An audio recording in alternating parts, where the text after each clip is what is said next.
very close to my heart. I am hugely passionate about the support it provides, especially for parents, children, and families who suffer from or through addiction. And in some ways, it was a catalyst for my interest into early childhood development too. For the last few years, I've been focusing on the importance of prevention. How can we all really support the earliest years of life, build foundations, and help avoid adversity later on in life? Having met so many people who suffered from addiction, I've seen over and over again that sadly, the root cause can so often be traced right back to the very earliest years of someone's life.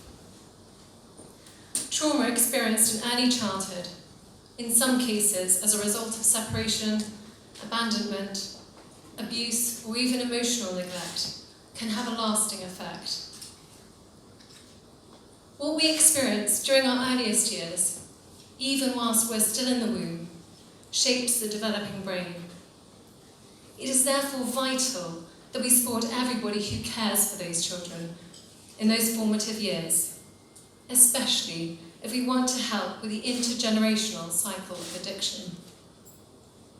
Sadly, for many who are suffering with addiction, they just don't receive the help they need early enough.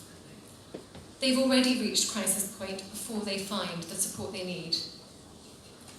What's remarkable, however, about Action on Addiction is that it goes beyond helping those who are suffering on the courageous journey into recovery.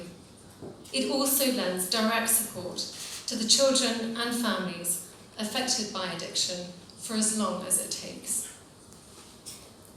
This evening's dinner not only marks Addiction Awareness Week, but it also provides an opportunity for us all to remember the vital work being done to help all those affected by addiction feel able to access help, hope, and freedom from their addiction.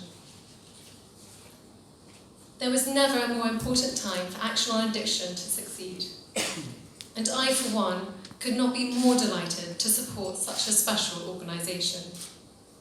Graham, I look forward to working together and, as your patron, doing all I can to help your important mission in the future. Thank you.